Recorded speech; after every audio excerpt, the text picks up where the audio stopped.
Gunung Everest, kalau dibayangin itu kayak 3 gunung Semeru ditumpuk jadi satu. Atau kalau di Jakarta, itu tingginya udah bisa menusuk pesawat yang lagi take off. Dingin anginnya bisa sampai minus 40 sampai minus 70 derajat. Kulit yang telanjang bisa langsung mati radang dingin atau frostbite, menghitam dalam hitungan detik. Pada 10 Mei 1996, puncak Everest yang kakinya menjangkau dari China sampai ke Nepal terasa indah sekaligus kejam. Di ketinggian sekitar 29.000 kaki, oksigen begitu sedikit sampai otak kita nih bekerja itu lambat banget kayak balita. John Cracken ada di sana setelah 57 jam tanpa tidur, menahan nyeri di rusuk setiap kali dia menarik napas.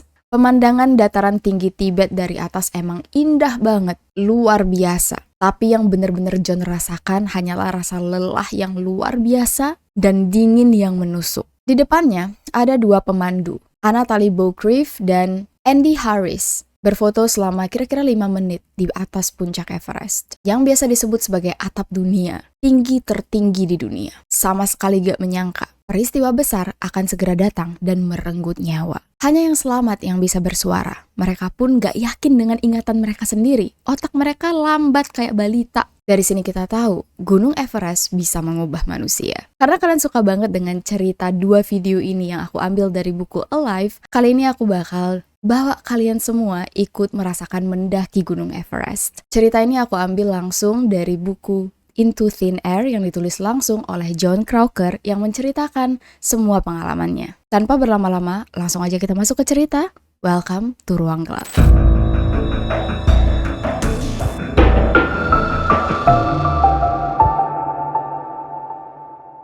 Sebelum masuk ke cerita, aku dan tim Ruang Gelap akan sangat-sangat berterima kasih kalau kalian bersedia untuk klik subscribe. Menuju 100.000 subscribers, kami akan terus berusaha untuk ningkatin kualitas dan kuantitas video yang diupload. Tentunya kami sangat berterima kasih atas semua dukungan dan terus nonton video-video channel Ruang Gelap ya.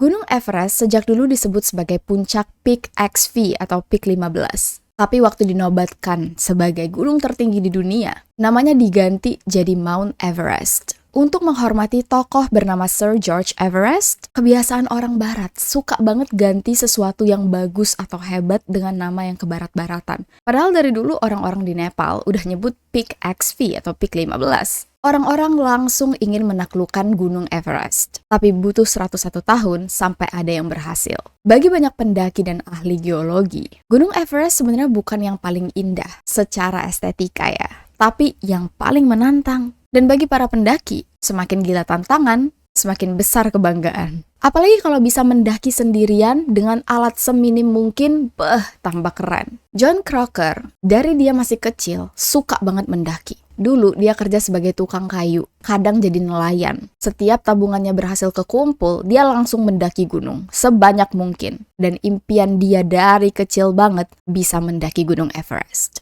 Sampai kemudian dia ketemu dengan istrinya, dan istrinya bilang, boleh nggak sih kamu jangan daki gunung lagi, karena aku takut banget kamu nggak pulang, alias meninggal di atas gunung. Sekitar umur 40 tahunan barulah John meninggalkan hobinya mendaki gunung dan kerja sebagai jurnalis. Tapi suatu hari di tahun 1994-1995, majalah Outside nawarin John, mau nggak nulis artikel tentang jamur di Mount Everest. John gak disuruh mendaki, cukup di bagian bawah gunung aja. Tapi John yang dari awal punya cita-cita dari kecil pengen banget daki Everest, dia tahu kalau dia pergi ke Gunung Everest dan dia gak manjat gunung itu, dia bakal nyesel seumur hidupnya. Dia gak bakal bisa nahan nafsunya untuk daki Gunung Everest. Gak, aku gak bakal sanggup ngelihat Gunung Everest di depan mataku dan gak ngedaki. Itu kata John. John negosiasi. Boleh nggak sih dia dibayarin bisa naik Gunung Everest? Dia janji kalau misalnya dibolehin dia bakal nulis artikel full tentang perjalanannya ke Everest. Cukup kasih waktu dia 12 bulan untuk latihan dulu biar dia fit dan yakin bisa sampai ke puncak Everest. Bayar pemandu untuk naik Gunung Everest tuh mahal banget loh guys. Aku juga baru tahu. Dulu aja nih John harus bayar sekitar $65.000 Amerika yang kalau kita kurs sekarang tuh sekitar 700 juta. Dan ini untuk 1 orang dan baru cuman untuk bayar pemandu. Belum tiket pesawat, izin masuk, ini itu persiapannya belum. Dan sebenarnya bayar pemandu tuh bisa murah kalau kita ikut pemandu yang nggak terkenal. Tapi yang namanya manjat gunung Everest, kalau kita punya uang ya pasti pengen ikut yang terkenal nggak sih? Ini taruhannya nyawa. Dan secara statistik, 1 dari 4 orang yang sampai ke puncak Everest beresiko meninggal dunia. John yang sudah sering mendaki gunung di umur 20-30 tahun, dia sering naik ke gunung-gunung tinggi, ekstrim, tapi itu pun ketinggiannya cuma sampai 17.000 kaki. Sedangkan Everest ini lebih dari 29.000 kaki. Dan ternyata permintaan ini dikabulkan oleh majalah Outside. John gak percaya. Dia didaftarkan untuk ikut rombongan pemandu yang bernama Rob Hall.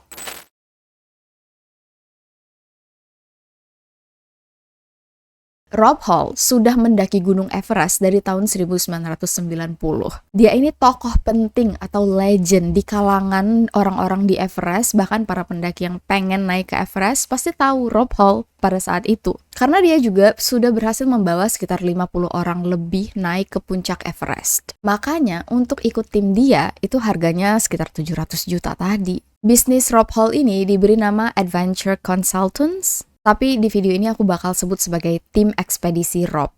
Tim ekspedisi Rob pertama kali bertemu bareng-bareng nih sekitar bulan Maret tahun 1996, di mana kejadian ini terjadi. Terdiri dari 3 pemandu dan 8 peserta. 3 pemandu ini adalah Rob Hall sebagai pemimpin, Andy Harris, dan Mike Groom. Lalu ada 8 peserta. Lou Kasiske sudah pernah naik 6 dari 7 Summits. Yasuko Namba, wanita dari Jepang yang juga sudah menaiki 6 dari 7 Summits. Ada Beck Weathers, ahli patologi dari Amerika. Stuart Hutchinson, ahli jantung dari Kanada. John Tuske, dokter anestesi berusia 56 tahun dari Australia, yang paling tua dalam rombongan. Ada Frank Fisbeck, penerbit Hong Kong yang sudah 3 kali mencoba manjat puncak Everest tapi selalu gagal. Lalu Do Hansen, pegawai kantor pos Amerika yang dulu udah pernah ikut tim ekspedisi Rob juga, tapi dia gak sampai ke puncak. Makanya sekarang ikut lagi. Yang terakhir, John sendiri. Terus ada juga 2 orang yang jadi semacam tim untuk di base camp. Wanita bernama Helen Wilton sebagai manajer,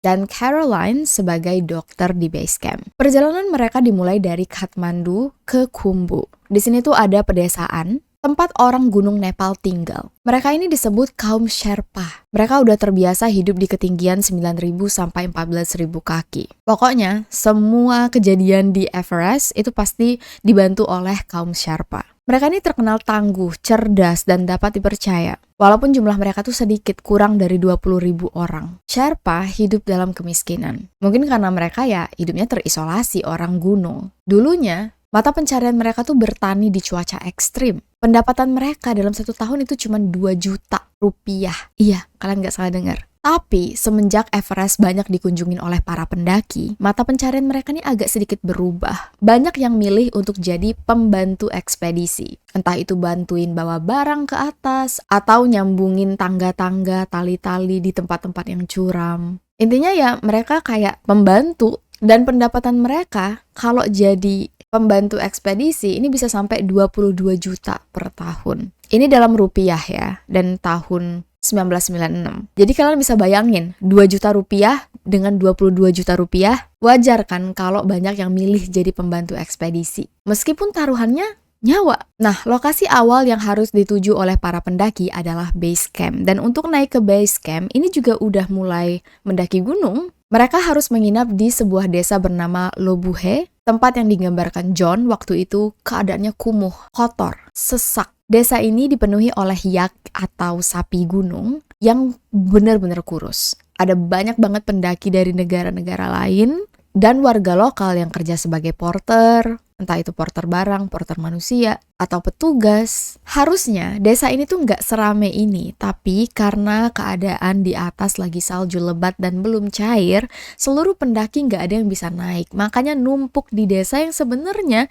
cuman punya penginapan yang dikit banget, dan itu pun sudah pada reot. Karena banyak pendaki, warga lokal tuh harus tidur di dalam gua. Ngalah. Bahkan ada yang tidur di bawah batu. Dan toilet di desa ini cuman ada 4 toilet batu. Saking banyaknya pendaki, itu toilet udah membeludak, kotoran di mana-mana. Dan karena toilet ini udah bau banget, semua orang yang mau pup nggak tahan, mereka pup sembarangan. Pas sampai ke desa ini, pasti ninjek kotoran manusia. Dan karena dingin, kayu bakar di situ sedikit, orang-orang mulai membakar kotoran yak untuk jadi api unggun. Jadi kalian bisa bayangin nggak? Baunya sebau apa? Asap hitam di mana-mana. Debu hitam langsung nempel di muka, di baju. Kasur di penginapan juga ternyata penuh dengan kutu, serangga, dan waktu malam membeku, semua orang batuk. John awalnya tidur di dalam tenda, tapi saking baunya, dia milih untuk tidur di luar. Pas bangun besok paginya, matanya tuh kayak terbakar. Tahu kan pembuluh darah mata yang pecah jadi merah? Hidungnya nih isinya debu-debu hitam semua. Kalau aku ini penuh ingus.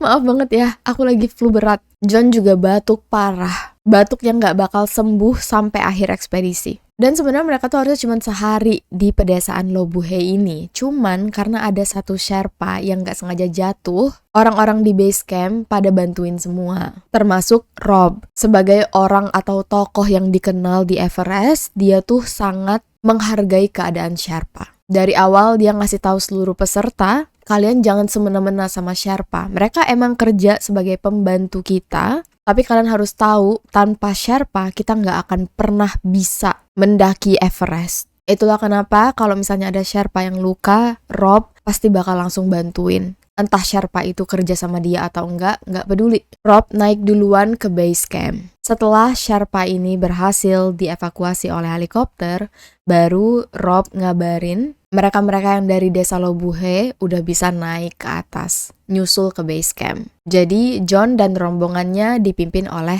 Andy sebagai pemandu yang juga bertugas di tim ekspedisi mereka. Gara-gara 2 hari di desa Lobuhe ini banyak yang kena diare, termasuk Andy sendiri, padahal dia yang mandu. Semalaman dia cuma jongkok aja di luar, berharap begitu seluruh udah keluar, dia bakal sehat. Nah, perjalanan ke base camp, titik terendah mereka ini aja, udah susah. Jalannya naik batu-batuan yang besar. Di sepanjang tepi gletser, baru nanti mereka turun ke permukaan es. Nah, permukaan gletser ini banyak ditutupi kerikil, batu besar, pasir hitam. Tapi di beberapa bagian terbuka, esnya bening, mengkilap, kayak batu onyx yang sering dipajang di rumah-rumah atau tempat-tempat kaya yang dikasih lampu belakangnya itu loh guys. Keren kan?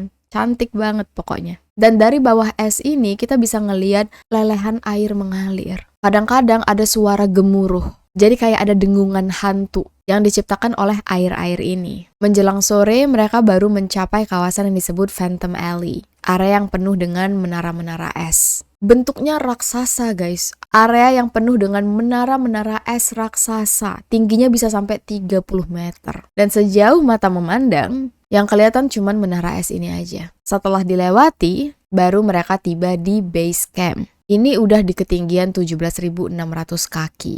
Ada sekitar 300 tenda yang diisi oleh 14 tim ekspedisi yang berbeda-beda. Untuk tim ekspedisi Rob, mereka punya tenda yang gede banget dan bagus banget. Bisa dihuni untuk 14 pendaki dan 14 Sherpa. Di dalamnya terbuat dari batu yang ditata kayak bangunan kecil. Ada perpustakaan, listrik, telepon satelit dan mesin fax, air panas, dapur lengkap dengan roti dan sayuran segar. Dan di sini Helen si manajer dan Caroline si dokter bakal tinggal. Mereka yang kayak monitor lah, gak bakal ikut naik ke puncak Everest karena mereka yang jadi kayak semacam tim darurat. Kayak yang aku bilang, Rob ini tokoh legend di Everest pada saat itu. Dia bikin semacam hukum tentang kebersihan di gunung, bantuin juga ngasih saran tentang pembangunan sekolah untuk kaum Sherpa. Jadi wajar waktu dia di situ, dia banyak dikunjungi oleh orang-orang lain, bahkan kompetitor. Dan dalam dunia pendakian, pasti ya kenal satu sama lain. Soal bisnis boleh kompetitif, tapi soal daki semuanya temen. Semuanya minta saran. Gak ada yang namanya musuh.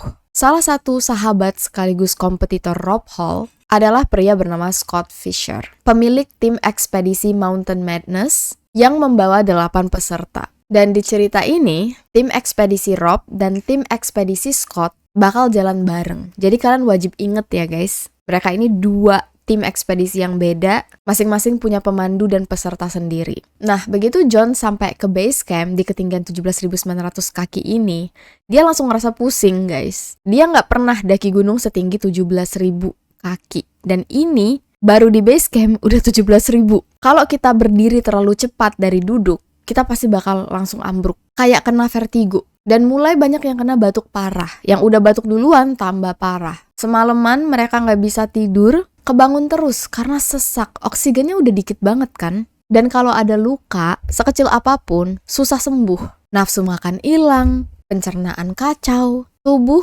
mulai ngurus. Tangan dan kaki pun bisa ngecil kayak stick. Dari sini, para pendaki diminta untuk membiasakan diri. Hidup dengan oksigen yang sangat sedikit. Ini belum apa-apa, baru base camp. Nanti setiap naik 2000 kaki bakal ada tenda-tenda lain. Atau di sini kita sebut aja kemah ya. Ada kemah 1, kemah 2, kemah 3, kemah 4. Baru puncak. Setiap sudah naik, wajib turun lagi guys. Karena badan akan sakit kalau naik terus. Namanya proses aklimatisasi. Jadi naik ke camp yang lebih tinggi, tinggal sebentar, habis itu turun lagi. Tidur dulu di ketinggian yang lebih rendah, biar badan sedikit demi sedikit terbiasa, nggak langsung shock. Karena kalau langsung naik nih dari base camp ke kemah 1, kemah 2, kemah 3, sampai puncak tanpa aklimatisasi, 90% pendaki akan mati terkena HACE atau HC, singkatan dari edema otak, atau HAPE atau HP, singkatan dari edema paru. Makanya butuh waktu 6 minggu untuk mencapai puncak Everest, karena harus naik, turun, naik, turun. Untuk aku yang nggak pernah tahu soal pendakian gunung, ini informasi yang sangat menarik. Gila, hebat banget. Udah susah-susah naik, masih harus turun lagi, terus naik lagi, terus turun lagi, kayak keren sih. So, perjalanan aklimatisasi ini sangat menguras tenaga dan sangat bahaya. Dari base camp, para pendaki peserta udah ngeluarin alat-alat daki mereka. Dan dari sini, John agak sedikit cemas. Pertama dia kaget ngeliat Beck, Stuart, dan Lou bawa sepatu boots baru yang nggak pernah mereka coba pakai. Menurut John, ini tuh bahaya. Menggunakan perlengkapan yang belum pernah diuji, belum kebiasa dipakai di kaki, bukan hal yang bijak, apalagi untuk mendaki Gunung Everest. Terbukti waktu salah satu dari mereka nggak bisa masukin crampons, atau tahu kan kalian tapak paku kayak gini? Nah, tapak pakunya tuh kekecilan.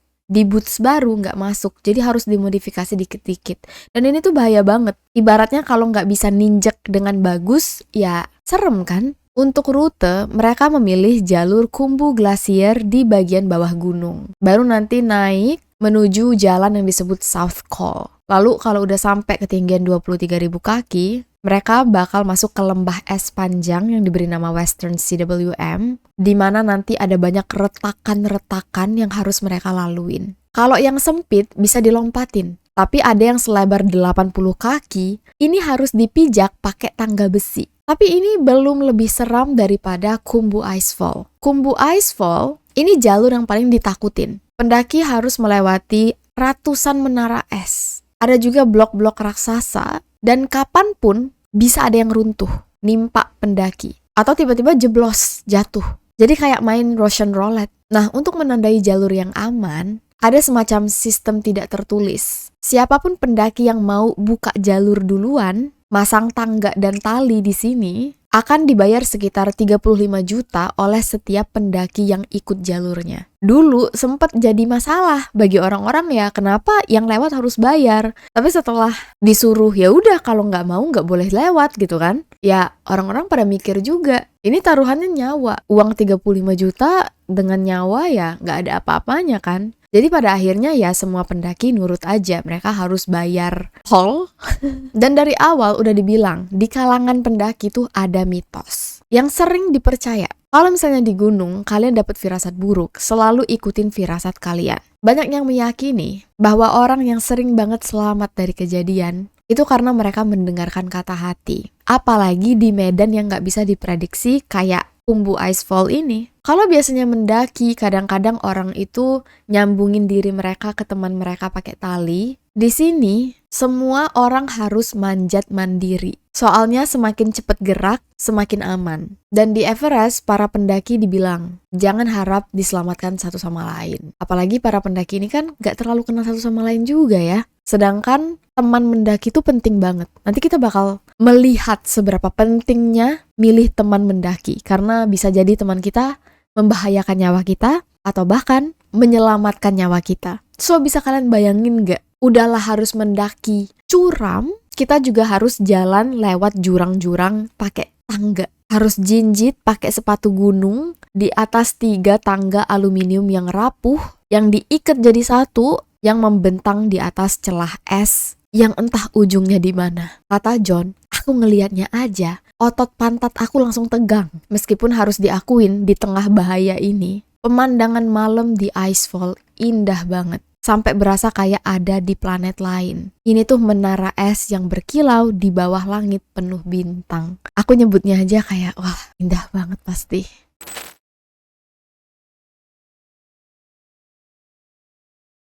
Setelah melewati Icefall, mereka sampai di kemah 1.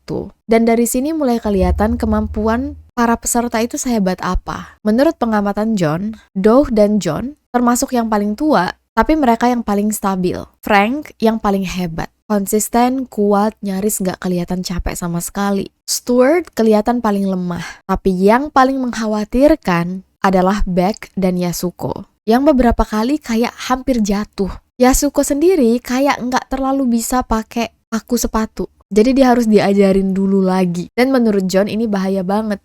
Masa baru belajar sekarang? Tapi kita nggak bisa bilang Yasuko nggak ahli ya. Dia ini udah mendaki 6 dari 7 summits loh. Di kemah 1, mereka cuman semalam aja. Besoknya harus turun lagi, ngelewatin semua kegilaan yang aku ceritain tadi. Karena kalau terlalu lama di kemah 1, badan mereka bakal rentan terserang penyakit. Baliklah mereka turun ke base camp. Dan di sini pertama kalinya John ngerasa kepalanya kayak mau pecah, migrain luar biasa. Kemungkinan besar retina matanya kebakar radiasi ultraviolet. Saking sakitnya dia muntah-muntah. Kondisinya baru membaik setelah minum obat dan tidur selama 8 jam. Nah, setelah beberapa hari balik di base camp, mereka harus naik lagi ke kemah 1, ya kan?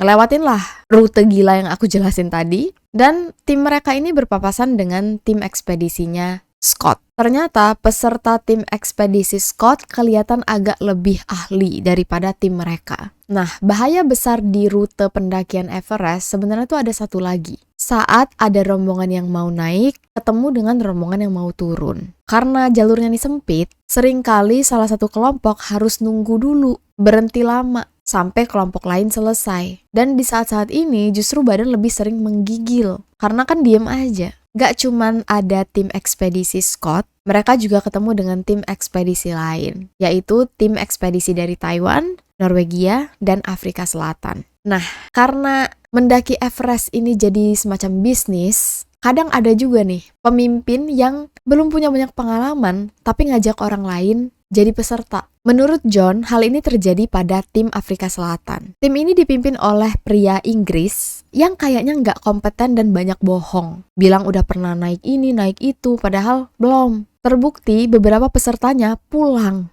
karena mereka nggak percaya dengan kemampuan pemimpin mereka. Makanya Rob langsung ngomong, jangan sampai nih tim Afrika dan tim Taiwan nanti naik bareng kita. Takut banget aku. Kayaknya nih bakal ada kejadian besar. Aku yakin gak terjadi ke kelompok kita, tapi kejadiannya ke kelompok lain, dan kita nih harus nyebokin mereka. Itu kata Rob, yang nantinya terbukti benar, tapi gak sesuai dengan prediksinya. Setelah bolak-balik, base camp, kemah 1, base camp, kemah 1, pada tanggal 16 April, akhirnya mereka lanjut ke fase kedua, yaitu naik ke kemah 2. Pola kali ini, di kemah 1 mereka bakal habisin waktu 2 malam. Di kemah 2 mereka bakal habisin waktu 3 malam. Terus mereka bakal balik lagi ke kemah 1, terus balik lagi ke base camp.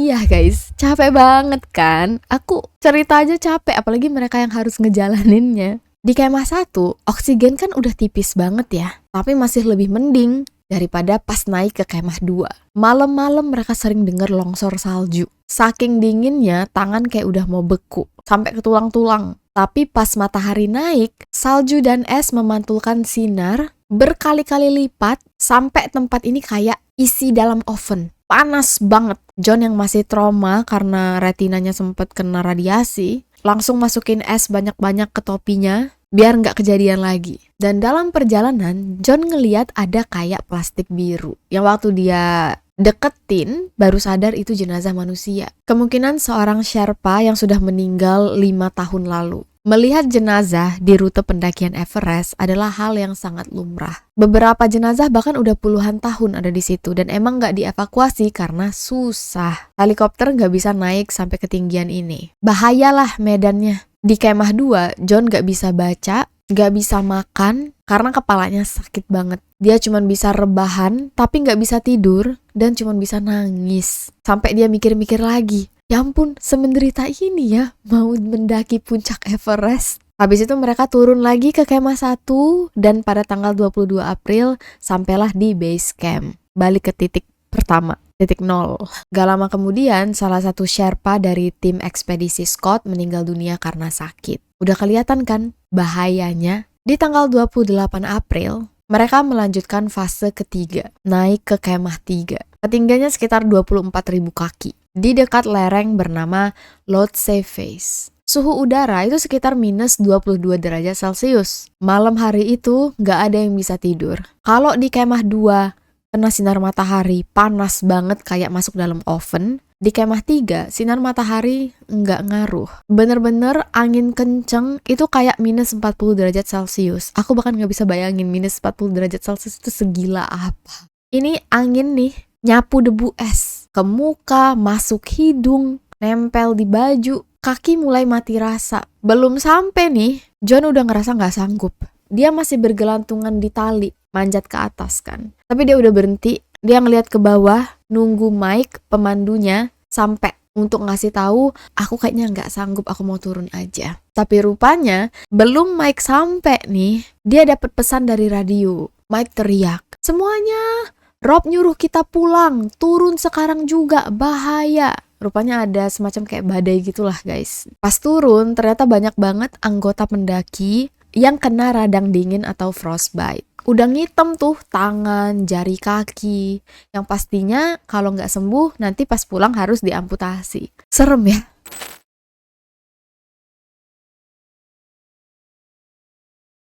John Taske, dokter Australia, mengalami frostbite di ujung jari. Doug, ini yang paling parah. Sebelumnya, waktu dia daki Everest sama Rob sebelumnya itu dia udah amputasi jempol karena kena frostbite. Dan sekarang seluruh jari kakinya guys, itu kena frostbite semua. Yang berarti dia bakal kesakitan banget selama menanjak ke atas nantinya. Gak cuman itu aja, Doug sebelumnya, berapa bulan sebelum ke Everest nih, dia operasi tenggorokan dan ternyata laring dia tuh belum terlalu sembuh. Sensitif lah bisa dibilang. Jadi kena dingin yang ekstrim, laringnya membeku, dia nggak bisa ngomong. Di sini Doug udah mau nyerah, dia mau turun aja. Tapi Rob berusaha untuk menyemangati. Dok, udah, kamu tunggu aja di sini, lihat kondisi kamu. Kalau emang nanti kamu nggak membaik, kamu turun. Tapi kalau kamu membaik, ayo kita naik ke atas. Kenapa Rob peduli banget? Karena dulu kan Doug udah sempat gagal ya, ikut dia nggak sampai puncak. Jadi Rob tuh ngerasa kayak hutang sesuatu deh. Dia pengen mastiin Doug kali ini bener-bener sampai ke puncak Everest. Belum lagi kan mahal bayarnya. Gak cuman tim ekspedisi Rob aja yang kesulitan, tim ekspedisi lainnya juga ngalamin hal yang serupa. Di sini mereka sama-sama menyadari, oh ternyata daki Gunung Everest itu gak semudah yang mereka kira. Di rumah emang berasa sudah tahu, susah, tapi sekarang, wih, jauh lebih susah. Ini bukan tentang kemampuan siapa yang paling staminanya hebat, siapa yang paling hebat mendaki, siapa yang paling berani. Ini tentang siapa yang paling kuat nahan rasa sakit. Di tengah kelelahan, muncul ketegangan gara-gara tim Afrika Selatan dengan tim Taiwan. Nah, kalau tim Afrika Selatan kan sama ya kayak tim ekspedisi Rob sama Scott, dipimpin oleh seseorang yang udah ahli. Kalau tim dari Taiwan ini benar-benar pendaki yang datang tanpa pemimpin, tanpa pemandu. Dia cuma ditemanin 3 Sherpa, gitu aja. Sebenarnya nggak masalah. Ya kalau emang orangnya ahli, serah. Uang-uang mereka, nyawa-nyawa mereka. Bahkan kadang ada orang yang hebat, daki sendirian, tanpa Sherpa, tanpa alat. Tapi ya itu, kalau emang berani taruhannya nyawa. Nah, ketegangan yang muncul dengan tim Afrika Selatan dan tim Taiwan ini, gara-gara mereka tuh udah punya janji, tapi nggak ditepatin. Jadi gini, ada perjanjian bahwa masing-masing tim akan mengirim 2 Sherpa untuk bantu pasang tali menghubungkan dari kemah 2 ke kemah 3. Tapi rupanya di jadwal yang sudah dibuat, Sherpa dari tim Afrika Selatan dan dari tim Taiwan ini nggak muncul. Kata para pemimpin mereka, Sherpa ini ketiduran. Dan karena nggak ada yang bangunin, dikira ya udah selesai, tali-tali udah dipasang. Padahal kata Sherpa lain, Sherpanya tim Rob dan tim Scott, mereka udah bangunin tapi emang dasar gak datang aja. Makanya dari itu mereka semua disuruh untuk turun. Udahlah cuaca jelek, tali ternyata juga belum kepasang sampai atas. Di ketinggian 24.000 kaki yang bikin sakit, masalah kayak gini tuh bikin orang emosian. Tapi juga gak punya tenaga untuk marah. Kalau kata John, rasanya bener-bener kayak tinggal di langit. Untuk bisa selamat, mereka harus milih meneduh di bawah bayang-bayang batu atau di sinar matahari yang sangat membutakan. Dan kalau nanti udah sampai kemah 3, resiko terkena edema otak dan edema paru makin besar. Bisa dibilang sangat besar. Makanya mereka harus naik turun dulu berkali-kali dalam beberapa minggu untuk akhirnya bisa boleh naik ke kemah 3. Besoknya mereka turun ke kemah 2, turun lagi ke kemah 1, terus turun lagi ke base camp. Iya, mulai dari awal lagi. Tapi boleh John akui, aklimatisasi naik turun ini bener-bener bantu badan dia akhirnya bisa beradaptasi. Udah nggak sesesek di awal, badannya berasa lebih segar, udah terbiasalah dengan ketinggian. Tapi harga yang dibayar juga mahal. Semua orang langsung kurus. Batuk John makin parah, sampai tulang rawan di tenggorokannya ini ada yang patah. Rusuknya juga berasa kayaknya ada yang patah, saking seringnya batuk-batuk. Retak sih, bukan patah ya. Tapi sekarang mereka udah bisa masuk ke fase berikutnya, yaitu fase menuju puncak. Jadi ingat ini ya, menuju puncak. Random banget Amira. Targetnya di tanggal 10 Mei, mereka akan sampai di puncak Everest. Kenapa tanggal 10? Karena Rob ini punya superstitious bahwa tanggal 10 tuh tanggal baik. Dia udah 2 kali bawa rombongan selalu sukses di tanggal 10.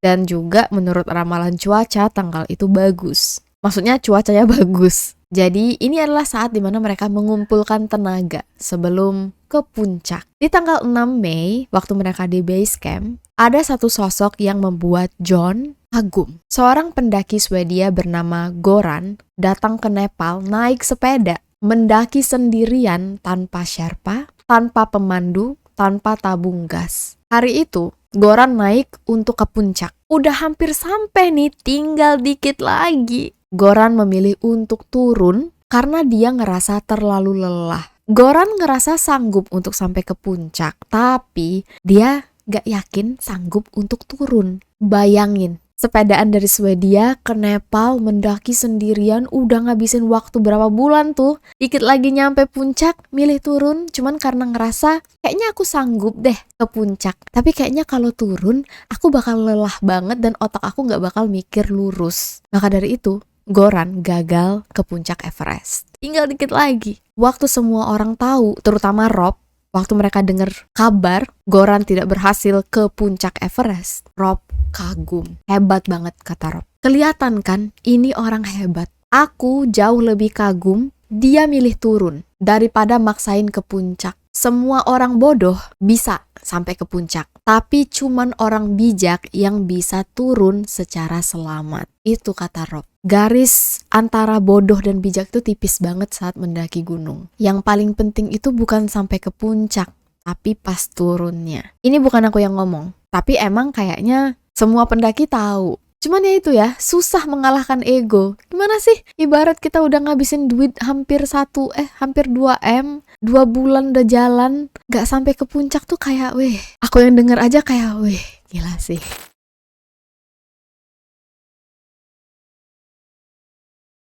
Karena Goran gagal mendaki sampai puncak, jadi di tahun itu belum ada yang berhasil ke puncak Everest. Rob merasa confident, kayaknya tim ekspedisinya bisa nih sampai ke puncak. Tapi tim ekspedisi Scott kelihatan kacau. Beda dengan Rob yang naik turun bareng-bareng semua. Kalau di tim ekspedisi Scott, semua orang bebas kapan mau naik, kapan mau turun. Tergantung dengan kondisi badan masing-masing. Niatnya bagus, tiap badan orang kan beda-beda ya, bisa beradaptasinya gimana. Tapi karena para peserta bebas naik, bebas turun, mereka ini tersebar di mana-mana. Sedangkan pemandu kan cuma 3, termasuk si Scott sendiri. Tiap ada kejadian darurat, Scott sering banget harus nemuin semua pesertanya. Jadi kadang dia habis dari kemah 3 harus ke kemah 2, langsung ke kemah 1 lagi atau ke base camp untuk ngecekin. Sudah 4 kali hari itu dia bolak-balik. Ini bukan naik turun pakai tangga doang atau bukan jemput orang pakai mobil. Ini lewatin rute yang bahaya.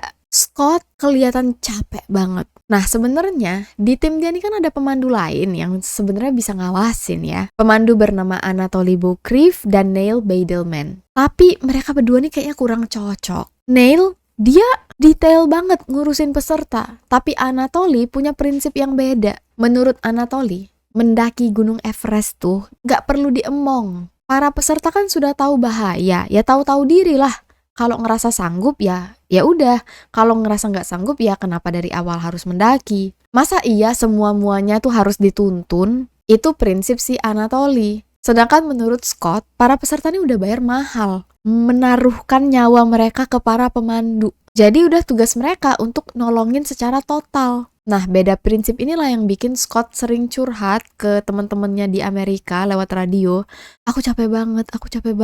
Salah satu hal yang mungkin memengaruhi takdir Scott di pendakiannya kali ini. Pada tanggal 8 Mei, tim Rob dan tim Scott sama-sama naik ke kemah 3, melewati Lhotse Face. Dan waktu mereka mendaki lereng curam ini, ada batu besar sebesar TV yang jatuh tiba-tiba dari ketinggian dan menimpa Andy. Untungnya Andy sempat ngeliat ke atas sebentar dan menghindar. Jadi batu ini kena dada dia sedikit banget. Kalau kena jatuh langsung kena dada itu pasti udah jatuh juga si Andy-nya. Andy sempat hampir jatuh tapi dia masih pegang tali. Jadi masih aman. Dan begitu sampai di kemah 3, para Sherpa pulang. Mereka nggak ikut nginep. Alasannya, di kemah 3 ini tempatnya kecil banget. Jadi seluruh pendaki yang nginep di situ harus masak sendiri, bikin air sendiri, mencairkan es jadi air minum. Dan karena John yang pertama kali sampai, dia yang kebagian tugas untuk mencairkan es sebagai air minum. Dan di sini John ngerasain, oh ternyata jadi Sherpa capek banget ya. Untuk nyairin es aja tuh rasanya tuh menguras tenaga di ketinggian 24.000 kaki. Ibaratnya melangkah aja tuh capek. Wajar kalau Rob nyuruh semua orang mengapresiasi Sherpa. Orang terakhir yang sampai ke kemah 3 adalah Lou, Frank, dan Rob.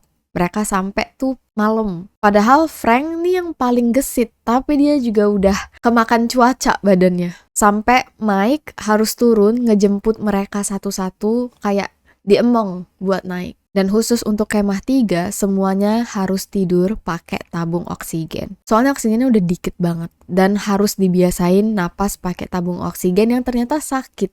Alhamdulillah aku belum pernah nyoba pakai tabung oksigen, tapi ternyata rasanya tuh beda. Aku kira kalau udah pakai tabung tuh ya bisa napas kayak biasa kan. Mungkin yang udah pernah di rumah sakit, aku nggak tahu sih rasanya sama apa enggak. Tapi sama ya. Katanya tuh sakit nafas pakai oksigen tabung kayak gitu. Tapi kalau nggak dipaksa, kemungkinan mereka kena edema otak, edema paru, hipotermia, radang dingin, atau komplikasi lain itu jauh lebih tinggi. Dulu sempat ada yang bilang mustahil mendaki Gunung Everest tanpa tabung oksigen. Tapi sudah dipatahkan oleh 2 orang yang bernama Reinhold Messner dan Peter Habeler sebagai 2 orang pertama yang mendaki Gunung Everest tanpa tabung oksigen. Yang kemudian diikuti oleh banyak para pendaki lain yang katanya nggak mau pakai tabung oksigen juga untuk membuktikan mereka kuat. Mike sendiri pernah mendaki Gunung Everest tanpa tabung oksigen, sebuah pengalaman yang bakal penting nantinya. Tapi Rob memaksa semua pesertanya dan juga pemandunya untuk pakai tabung, memperkecil kemungkinan adanya kecelakaan. Dia nggak pengen pokoknya ada satu orang pun yang celaka, termasuk Sherpa-Sherpanya itu disuruh pakai tabung oksigen. Dan di ketinggian ini, otak kita tuh nggak bisa berpikir jernih. Kadang kayak halu aja tiba-tiba. Apalagi kalau yang kekurangan oksigen tapi nggak sadar, itu pelan-pelan otak mereka ibaratnya mati lampu tapi mereka sendiri juga nggak sadar. Terbukti di tanggal 9 Mei, malam dimana mereka tidur di kemah 3, ada salah satu pendaki yang mau pup. Dia jongkok di pinggir tebing tapi lupa ganti sepatu salju. Kepeleset, jatuh. Untungnya kepala dia nih masuk celah guys, jadi nggak membentur salju. Semua Sherpa yang ada di situ langsung bantuin bawa pendaki ini turun sampai kemah 2. Tapi sayangnya pendaki ini meninggal dunia. Ini nih, insiden-insiden kecil yang bisa membuat orang meninggal. Makanya Sherpa di sini tuh sangat superstitious. Kalau ada kejadian buruk, mereka selalu kayak, wah ini tanda-tanda sesuatu yang akan terjadi, gitulah. Dan salah satu Sherpa yang nemenin tim ekspedisi Rob ngerasa ini nih insiden tanda-tanda bakal ada peristiwa besar. Tapi namanya dia udah dibayar, jadi dia cuma bisa berdoa ke Dewi atau dewa yang dia percayain untuk jangan marah dan melindungi mereka. Tiap pagi kalau nggak salah mereka tuh ada kayak sembayang gitulah. Kaum Sherpa ini kan menganut ajaran Buddha. Hari itu mereka semua naik ke kemah 4. Dan di malam tanggal 9 Mei menuju 10 Mei, suasana di kemah 4 ini tegang. Langit cerah, bintang bertaburan, kayak pemandangan di dunia lain. Tapi menurut beberapa orang, terlalu tenang. Dan kalau udah sampai di kemah 4, mereka tuh masuk ke dalam death zone atau zona kematian. Semakin lama di sini, semakin besar kemungkinan mati. Makanya disebut zona kematian. Di kemah 4 gak boleh nginep, cuman datang aja, harus langsung turun. Ada 3 tim ekspedisi yang naik. Tim ekspedisi Rob, tim ekspedisi Scott, tim Taiwan yang sendirian. Ini nama pendakinya Makalau Gao. Dia ditemanin 3 Sherpa. Dan sebenarnya tim Afrika Selatan mau ikut, tapi nggak jadi. Badan mereka masih terlalu shock karena kena badai. Jadi yang naik tuh cuma 3 tim ini aja. Nah dari awal Rob sebenarnya nggak mau kan tim Afrika Selatan sama tim Taiwan ikut mereka. Tapi ya nggak bisa ngomongin juga. Kalau orangnya ngotot mau naik, Rob bisa apa? Dia bukan pemilik Everest. Karena di kemah 3 ini nggak boleh tidur,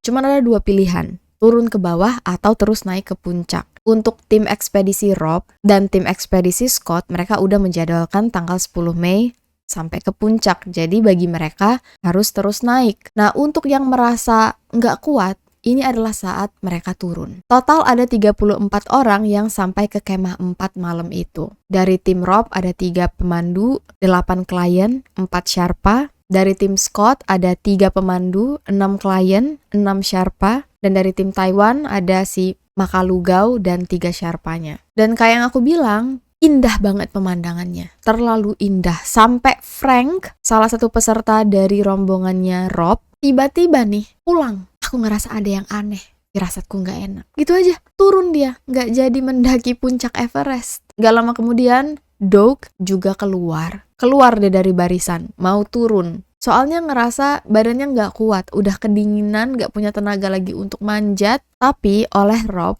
Doug di stop. Kita nggak tahu mereka ngomong apa, tapi kayaknya Rob memastikan Doug, kamu bisa, jangan sampai kamu gagal lagi. Dan sebenarnya ini tuh bukan ambisi Rob aja ya. Doug sendiri alasan kenapa dia ikut lagi mau manjat Everest, karena dia tuh bilang tiap malam semenjak dia gagal mendaki puncak Everest, dia tuh nyesel. Dia dihantui oleh gunung Everest. Setiap dia nutup mata, dia selalu ngerasa, kenapa kamu kemarin tuh turun? Sebenarnya Rob dan Doug ini sama-sama kayak nggak mau nyesel aja. Dan mungkin Doug sadar, ya daripada aku nyesel lagi, umur aku juga udah tua, masa aku balik lagi ke Everest nanti, duit aku juga pasti bakal habis kalau datang terus. Jadi dia melanjutkan untuk naik, masuk lagi ke barisan. Nah dari awal sebelum mereka naik ke puncak, Rob sudah bilang, semua orang wajib ngikutin instruksinya. Ucapannya adalah hukum yang harus diikuti. Terserah kalian nanti mau argumen gimana, kita argumen pas udah turun.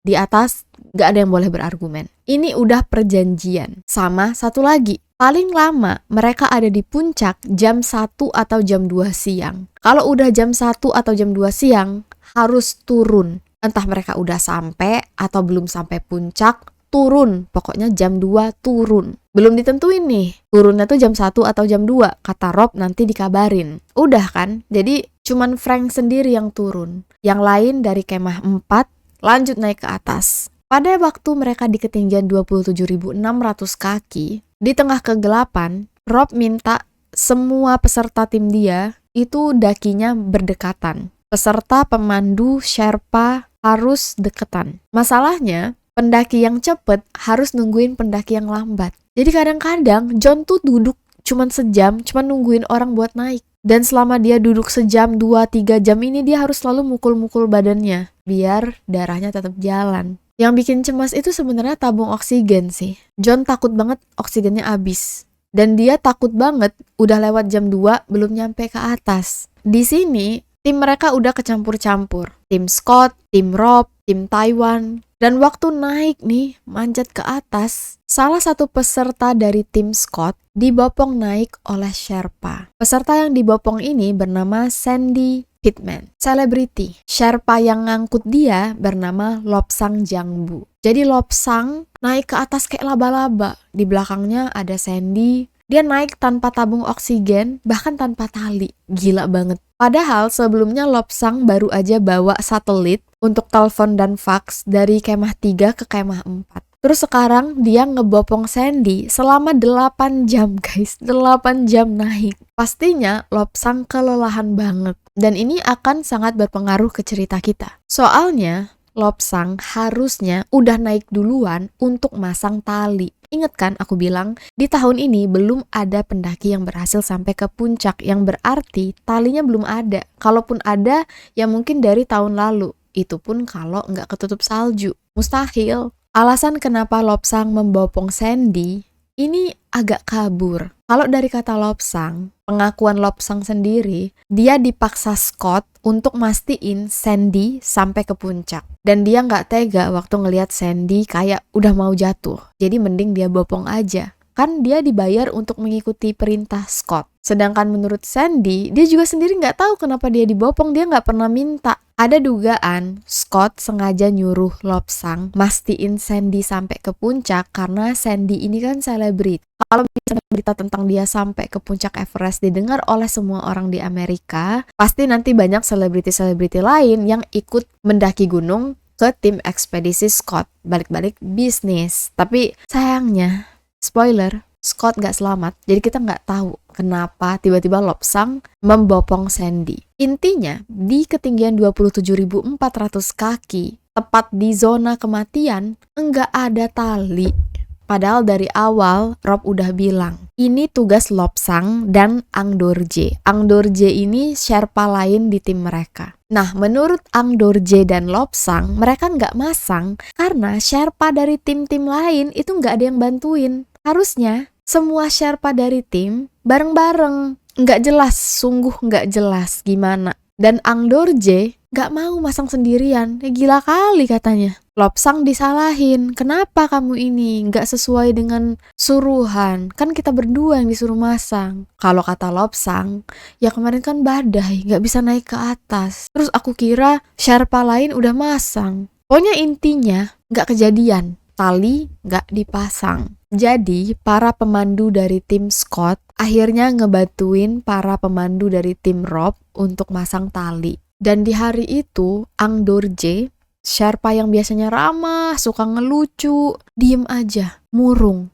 tegang, gak tahu kenapa. Pas ditanya, rupanya dari kemarin dia sakit gigi. Gusinya ada yang bernanah. Terus penglihatannya selama 4 hari ini udah kabur. Belum lagi, malam sebelumnya dia minum alkohol, jadi masih agak pengar. Dan pagi itu, Ang Dorje bilang dia ngelihat hantu. Ini pertanda sial. Dan yang terakhir, dia kesel karena Lobsang gak sesuai job desk. Makanya dia marah, gak mau sendirian. Ini kan masalah mereka-mereka yang udah sampai. Nah, di bawah, Stuart, John, dan Lou yang dipandu oleh Rob, mereka berempat tertahan di bawah, gak bisa naik, nungguin tim Taiwan. Tim Taiwan ini naiknya tuh kayak isi burger kalau kata mereka. Barengan dempet, dikit-dikit ke atas. Masalahnya, Rob dan 3 peserta ini nggak bisa nyusul. Ya gimana mau nyusul kalau misalnya 4 orang jadi kayak burger kayak gitu. Jadi mereka harus nunggu tim Taiwan naik dulu perlahan, baru mereka bisa naik. Ngeliatin tim Taiwan lambat banget. Stuart,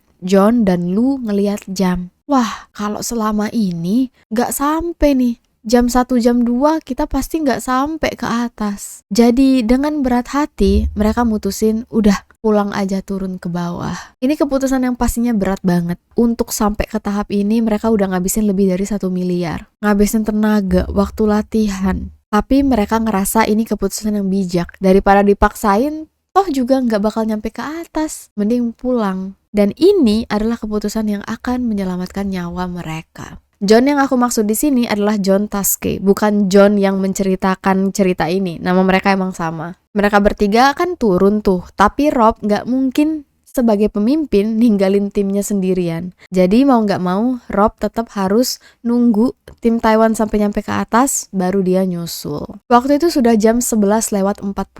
Mereka udah deket, tapi harus cepet nih masang tali. Karena takut nggak selesai di jam 1, jam 2, John ikut bantu masang tali juga. Begitu terpasang, mereka lanjut ke Hillary Step. Ini tuh tebing batu vertikal setinggi 12 meter, yang dulu jadi simbol tantangan final ke puncak Everest. Sebelum gempa tahun 2015 ya. Karena setelah gempa, Hillary Step ini runtuh. Saking terjalnya, banyak pendaki yang kadang puter balik. Gak sanggup bayangin mendaki tebing seterjal itu. Dan dianggap sebagai gerbang terakhir atau tantangan terakhir sebelum sampai ke puncak. Di sini, Anatoly yang mimpin masang tali. Anatoly duluan tuh yang naik ke atas. Dia kan pemandu dari timnya Scott ya. Di belakang, John ngikut. Dan begitu dia sampai di bagian paling menegangkan ini, John minta izin ke Anatoly. Boleh nggak aku duluan naik ke puncak? Oksigen aku hampir habis. Kalau misalnya aku nunggu, aku juga takut nanti jam 1 atau jam 2 udah disuruh puter balik. Anatoly ngizinin. Ya udah pergi aja duluan biar aku yang urus tali-tali ini. Jadi sekitar jam 1:12 siang, John sampai ke puncak Everest. Cita-citanya selama ini. John nulis bahwa waktu dia melangkah perlahan menuju beberapa langkah terakhir ke puncak Everest, dia merasa seperti berada di bawah air. Seluruhnya melambat. Gerakannya melambat, dan tiba-tiba dia sudah berdiri di atas bongkahan es yang dipenuhi dengan tabung oksigen sampah-sampah yang sudah kosong. Ada banyak banget bendera-bendera di situ. Dan begitu dia sampai ke puncak ini, gak ada lagi titik yang lebih tinggi yang bisa dia daki. Jauh di bawah sana, dia bisa ngeliat gunung-gunung yang belum pernah dia lihat sebelumnya. 5 gunung tertinggi di dunia, puncak ujungnya tuh kelihatan semua. Terbentang dari Tibet, dari hamparan coklat pasir yang tak berujung sampai ke horizon. Secara teori, nyampe ke puncak Everest pasti bikin dia bahagia banget kan. Mimpi kecilnya dari dulu, momen yang sudah dia tunggu. Tapi kenyataannya, John sadar dia mikirin gimana cara turun. Puncak Everest cuman setengah dari perjalanan. Setiap kali dia pengen seneng, ada rasa cemas yang langsung matiin semua kegembiraannya. Kamu bakal turun ke jalur yang sangat panjang, sedangkan kamu sudah capek banget. Itu yang dikasih tahu badannya. Kamu sudah capek banget, kamu akan sangat kesulitan untuk. Jadi, di jam 1:12 siang itu, John langsung mengeluarkan banner majalah Outside, majalah yang mensponsori dia, ninggalin barang-barang kecil yang dikasih oleh istrinya sebagai tanda sudah sampai ke puncak Everest. Foto-foto, di situ Anatoly dan Andy juga udah sampai, dia motoin Anatoly sama Andy juga, dan langsung John turun. Dia nggak lama-lama di atas itu, dia nggak mau lama-lama, dia pengen cepet turun, apalagi tabung oksigennya sudah sedikit. Cadangan tabung oksigen itu masih jauh di bawah, dan dia takut nggak sempet. John ninggalin semua barang yang menurut dia udah nggak penting, biar backpacknya ringan. Cuaca waktu itu sangat jernih, gak ada tanda-tanda apapun. Tapi ada salah satu pendaki bernama Martin dari timnya si Scott yang seorang pilot, dan dia ngerasa, oh kayaknya kenal deh dengan awan itu. Dia tuh gak terlalu tahu bener apa enggak, tapi dia ngerasa itu awan cumulonimbus, sumber dari badai petir, awan yang paling ditakuti oleh semua pilot. Cuman kan biasanya dia kalau ngeliat tuh dari bawah atau ya dari ketinggian sekitar awan kan. Ngeliat awan dari atas itu beda. Dia juga nggak yakin, tapi dia ngerasa turun aku ngerasa takut. Makanya banyak pendaki yang nggak ngerasa ketakutan waktu itu. Banyak yang lama-lama di atas puncak ini. John pun gak sadar alasan dia kenapa cepet-cepet mau turun, karena dia ngerasa udah capek banget dan oksigennya mau habis. Udah, itu aja. Gak lama setelah John turun, Andy dan beberapa orang lain juga ikut turun. Soalnya mereka tahu kan, jam 1 atau jam 2 itu tanda harus pulang. Meskipun gak ada yang nyuruh pulang, tapi ya udah tahu sendiri lah. Pas John ketemu dengan Andy, John minta Andy untuk ngecilin aliran oksigen di tabungnya, biar gak cepet habis. Ternyata Andy mengalami hipoksia atau kekurangan oksigen. Tapi Andy nggak sadar, John nggak sadar. Si Andy ini ibaratnya otaknya satu persatu mulai mati ya. Kesadarannya udah menurun, dia bukannya muter ke arah ngecilin, justru ke arah besarin. Jadi itu oksigen full dikeluarin. John juga nggak sadar, dia kira dia ngantuk berat ini efek dia udah kekurangan oksigen. Padahal dia kebanyakan oksigen. Otomatis dalam waktu 10 menit, hilang, habis. John ngantuk berat, penglihatannya mulai redup. Dia pengen turun, tapi nggak bisa, talinya dipakai oleh orang-orang yang lagi naik. Jadi selama sejam, John cuman kayak, tahu kan, keliepan, nungguin semua orang naik dulu. John bener-bener napas seadanya. Udah kayak orang mabuk, maksain diri, antara sadar gak sadar. Begitu semua orang udah naik, dia turun secepat mungkin. Dan ternyata di bawah tuh masih ada yang belum naik juga. Belum sampai ke situ. Di pikiran John, dia cukup sampai ke South Summit, tempat di mana tabung oksigen cadangan disimpan. Nah, waktu udah sampai ke tempat ini, ngelaporlah Andy. Semua tabung oksigen sudah habis, gitu kan, ke radio. Nah, di situ ada Mike juga, pemandu lain. Yang sebelumnya, aku bilang, udah pernah mendaki Everest tanpa tabung oksigen. Dia langsung ngasih tabung oksigennya ke John. Karena dia tahu, dia bisa. Jadi John napas pakai tabung oksigennya Mike. Dan waktu mereka cek, sebenarnya tabung oksigen di lokasi ini tuh masih ada isinya guys. 6 tabung masih full. Mereka bingung, kenapa Andy bilang udah habis? Berargumenlah mereka, ini masih ada Andy. Andy ngotot, enggak itu udah habis. Sampai mereka capek sendiri, udahlah Andy ngigo atau apa. Mereka gak kepikiran Andy hipoksia. Jadi mereka diemin aja Andy, udah terserah mau ngomong apa, udah capek dia omongin berkali-kali gak ngerti. Ini juga penting nih, masalah tabung oksigen ini. Setelah masalah tabung oksigen, situasi di jalan turun makin memburuk. Sekitar jam 3:30 sore, salju turun. Dalam waktu singkat, semua itu berubah jadi putih. Udah gak tahu mana yang gunung es, mana yang awan langit. Udah, penglihatan kabur, semuanya putih, capek, otak jalan lambat, ada yang kekurangan oksigen tapi nggak sadar. Chaos banget. Kali ini, John turun bareng Mike dan Yasuko. Nah, karena Yasuko bergerak sangat lambat, Mike ngizinin John duluan aja turun karena dia mau memimpin Yasuko. Supaya John juga gak terlalu lama nungguin, oksigennya takutnya habis. Turunlah John dan dia kaget ngeliat Beck-Weathers sendirian. Kedinginan menatap ke arah kosong. Ternyata Beck mengalami kebutaan. Satu matanya udah buta total, makanya dia gak lanjut naik. Beck nunggu di situ berharap penglihatannya balik lagi biar dia masih bisa lanjut naik. Tapi John bilang ini udah jam 1 lewat loh, udah gak ada waktu lagi kamu mau naik, ayo kita turun bareng. Nah gak sengaja John keceplosan juga, nanti ada Mike dan Yasuko juga yang turun. Waktu Beck tahu masih ada orang lain yang turun, dia bilang ya udah aku nunggu yang lain turun aja biar aku lebih punya banyak waktu nunggu mata aku pulih. Soalnya Beck masih pengen ngotot naik. Siapa tahu kan dalam waktu 10 menit tiba-tiba penglihatannya balik lagi. Itu saking pengennya naik ke puncak Everest ya. Belum lagi untuk turun bareng Mike lebih aman. Mike kan pemandu. Dia bawa tali. Kalau turun sama John, Beck yang matanya udah buta, jauh lebih bahaya. Lebih aman lah kalau dia turunnya bareng Mike. Jadi ya udah, John turun sendirian. Beck masih nunggu di situ dalam keadaan mata setengah buta. Bayangin guys, di tengah kedinginan. Hebat banget ya orang-orang yang pengen mendaki Everest ini, teguh banget cita-cita dan pendiriannya. John lanjut turun dan dia sadar semua jejak kaki orang yang sudah turun itu hilang disapu oleh dinginnya angin. John tersesat, dia nggak tahu jalan mana yang benar. Dan John tahu salah satu penyebab orang-orang mati di Everest karena tersesat. Di tengah kepanikan, John terus-terusan ngomong ke dirinya sendiri. Hati John, kalau kamu misalnya nggak sadar nih, kamu bakal mati. Kamu harus bangun John, kamu harus sadar. Kamu bakal mati kalau kamu nggak sadar. Dia ngomong sendiri, biar sadar.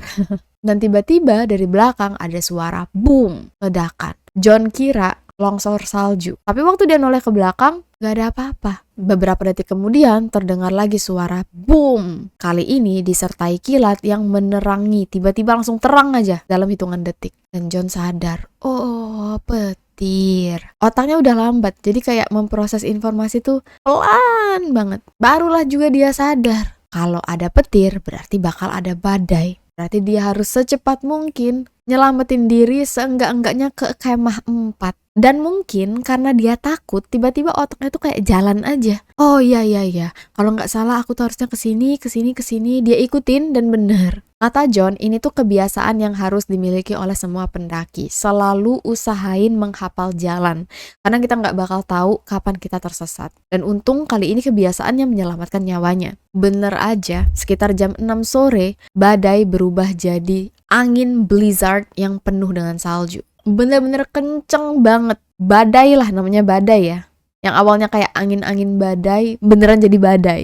Dan untungnya ternyata ada tim pendaki beberapa hari sebelumnya yang masang tali untuk turun. Jadi John langsung pakai tali ini untuk turun juga. Dan waktu dia ngeliat ke atas, wah, John bilang, aku turun di saat yang sangat tepat. Dia setidaknya udah berhasil ngelewatin rute-rute kematian. Lewatlah dari zona kematian ini. Pas banget. Meskipun waktu itu John turun sendirian, dia kira semua orang tuh juga lagi turun. Gak jauh. Baru aja nih dia ngerasa lega, tiba-tiba dia ngerasa tercek. Tabung oksigennya habis. John gak bisa napas. Dia terpaksa buka tabung ini dan napas secara normal. Dan di sini dia ngerasa, oke, aku akan mati. John bilang, dia merasa keluar dari tubuhnya sendiri. Dia ngerasa kayak punya sayap, terbang, ngelihat dirinya sendiri lagi duduk di ujung tebing. Dan dalam halusinasinya ini, dia ngerasa hangat, ngerasa nggak kedinginan. Kayak semua penderitaan sakit-sakitnya selesai. Nah, pengalaman kayak gini tuh sering dialami oleh para pendaki gunung. Ada yang sering ngelihat sosok misterius, entah itu UFO, atau diajak bicara oleh sesuatu yang gak kelihat, atau tiba-tiba dapet teman mendaki padahal gak ada siapa-siapa. Dan menurut John, ini tuh adalah hasil dari kombinasi hipoksia dan kelelahan total yang membuat orang jadi menghayal. Untungnya, John bisa balik lagi masuk ke dalam tubuhnya dan maksain untuk turun. Tapi karena dia nggak berdaya, habis napas, dia duduk termenung, nggak bisa berdiri lagi, tenaganya udah habis. Adalah mungkin sekitar sejam dia duduk di situ, sampai tiba-tiba Andy muncul pakai senter kepala. Karena kondisinya udah gelap, muka Andy penuh salju, satu matanya bengkak ketutup, beku. Andy nanya, kemana ini kita harus turun? Di mana kemah 4? John nunjuklah ke arah sana. Itu ke sana, tapi saljunya terjal banget. Aku takut salah injek. Belum sempat John selesai ngomong, si Andy langsung nyusul, turun duluan, jalan tanpa ragu, terus tiba-tiba salah injek. Gelinding turun ke bawah, kepalanya dulu yang kena. John yakin banget Andy mati. Atau paling enggak lehernya patah. Tapi beberapa detik kemudian, Andy yang jatuh jauh di bawah bangkit lagi. Ngelambain tangan, terus jalan menuju kemah 4. Di sini John ngerasa iri dan kesel. Iri karena Andy kelihatan masih kuat. Kesel karena Andy nggak nungguin dan nggak bantuin dia turun. Tapi karena Andy sudah menapaki jalan, sekarang John bisa ngikutin itu. Dia juga ikut ngegelinding akhirnya. Tapi kan dia udah tahu nih bakalan jatuh. Jadi dia lepasin semua ranselnya. Udah, dia turun aja ke bawah. Begitu sampai di kemah 4 masuk ke tendanya. Jadi emang di sini tuh nggak boleh tidur. Tapi ada tenda kecil-kecilan gitulah. John masuk. Kan tendanya banyak ya. John masuk ke tempat yang masih kosong. Dan saking capeknya, John langsung tidur. Dia nggak sadar ada banyak pendaki yang masih ketinggalan di atas dan sedang bertarung nyawa.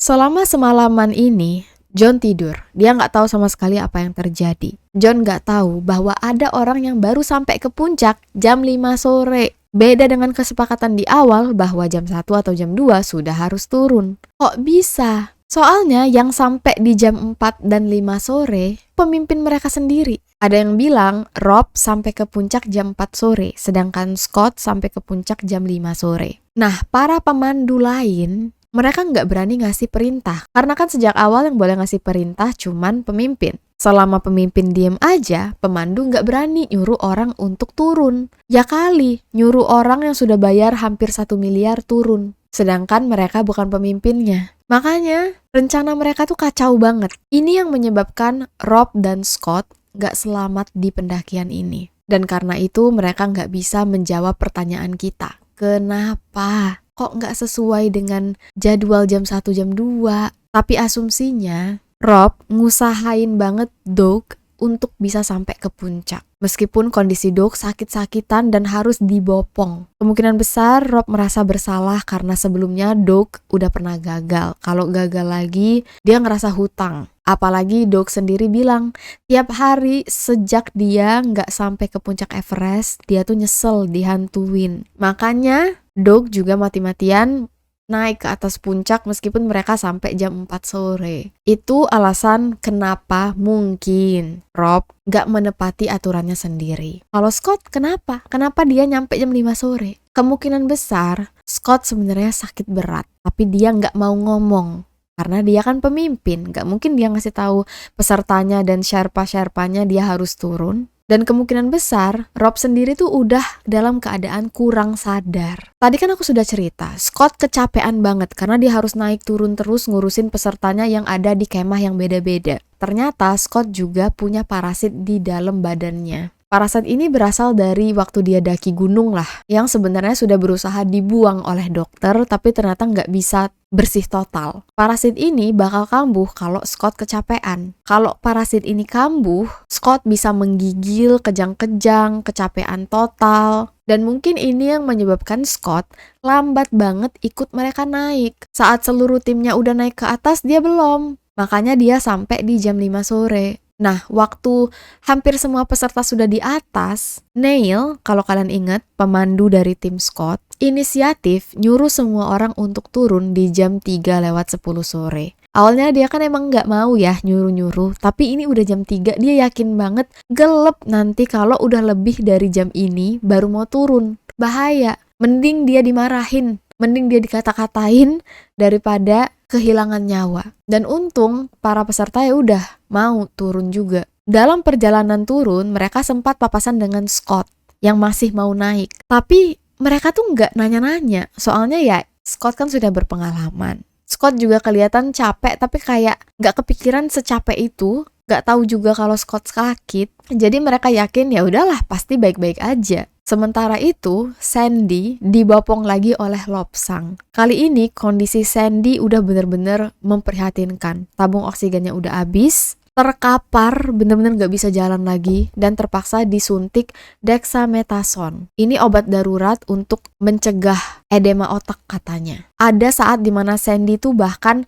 diluncurin aja, diluncurin tangkep, biar bisa turun. Salah satu pendaki bahkan harus ngasih tabung oksigennya ke Sandy, biar bangun lagi. Dan untung aja dalam 20 menit Sandy sadar dan bisa jalan sendiri. Hebat banget ya kalau dipikir-pikir. Itu adalah tantangan Neil. Tantangan Mike beda lagi. Mike udah di bawah sih sebenarnya, tapi belum nyampe bawah yang aman. Di tengah jalan, Mike ngeliat Martin, si pilot yang turun duluan juga, salah arah. Dari jauh, dia teriakin, "Martin, kamu salah." Berhubung Yasuko gerakannya lambat, Mike nyuruh Yasuko turun duluan. Soalnya Mike mau nolongin Martin. Terus mereka ketemu Beck yang keadaannya sudah buta total. Iya, Beck masih nungguin guys. Jadi sekarang Mike cuman bisa nolongin Beck aja. Itu pun Mike ngerasa, aduh kayaknya aku bakal mati deh. Nuntun orang buta turun di tempat yang sangat ekstrim. Beck jatuh terus, sampai Mike itu kan juga ikut jatuh kalau Beck jatuh. Mereka cuman bergantung pada kapak salju aja. Ini kapak salju kalau udah gak nancep, udah dua-duanya meluncur. Sementara itu, Yasuko kehabisan oksigen, Charlotte dan Sandy lemes lagi, Beck buta. Jadi masing-masing tim ini punya struggle sendiri. Begitu badai beneran datang, mereka semua tersesat. Bahkan Sherpa yang harusnya udah paling tahu juga ikut kesesat. Mereka lupa kemah 4 tuh ada di mana. Saking gak kelihatan apa-apa, putih, terus angin kenceng banget. Mereka bikin lah kayak gundukan manusia, di mana mereka semua pelukan, terus saling nepuk-nepuk satu sama lain. Soalnya udah gak bisa jalan. Bener-bener mati kalau jalan. Mereka gak tahu jalan, badainya gede, dingin. Sampai tengah malam jam 12, Neil gak tidur. Dia ngerasa bertanggung jawab. Dia liatin terus cuaca di sekitar, sampai dia ngeliat badannya mulai ngecil, langsung dia bangunin semua orang. Ayo kita jalan. Nah, tapi ternyata Beck, Yasuko, dan Charlotte, mereka sudah terlalu lemah sampai nggak bisa berdiri. Neil bingung, dia nggak tega ninggalin, tapi kalau nggak pergi, yang nggak ada yang bisa dapetin bantuan. Salah satu peserta yang bernama Madsen nawarin diri untuk jagain mereka-mereka yang lemah. Jadi Neil bawa yang bisa jalan untuk cepet-cepet cari jalan keluar. Dan untungnya karena badai udah berlalu, pandangan jadi jauh lebih bagus. Dia bisa nemuin di mana kemah 4 berada. Di kemah 4, semua orang yang sudah sampai tuh langsung tidur. Karena mereka sendiri tuh udah capek banget, nggak kepikiran apa-apa lagi kalau kata mereka. Satu-satunya yang masih kepikiran itu Stuart. Mungkin karena dia udah duluan turun ya. Jadi pas badai menerjang, dia tuh berkali-kali ngebangunin semua orang. Ini belum pulang nih, yang lain belum pulang gimana? Tapi yang lain tuh udah kayak orang mau pingsan. Dan untuk jalan dari satu tenda ke tenda lain tuh juga serem. Jadi Stuart juga nggak bisa ngebangunin semua orang di situ. Cuman bisa orang-orang sekitarnya aja. Jadi Stuart sendirian keluar tuh dia, pengen nyelamatin. Tapi baru 15 menit dia jalan, dia balik. Gak kuat, dingin banget. Saat ngerasa udah panas, dia keluar lagi jalan. Balik lagi. 6 kali Stuart bolak-balik sendirian. Berusaha nolong tapi dia sadar. Lemah. Sementara itu, di tenda lain yang ada di kemah 4, Anatoly Bogrev, pemandu dari tim Scott, sudah tidur. Dia sudah turun duluan sejak jam 2 sendirian. Faktanya, Anatoly turun duluan di jam 2 sendirian. Begitu turun, dia masih bisa minum teh hangat di saat semua orang nih berjuang di atas. Padahal, Anatoly dibayar sebanyak $25.000 Amerika untuk menjadi pemandu. Sedangkan Neil yang juga jadi pemandu nih, sama di tim yang sama, cuma dibayar $10.000.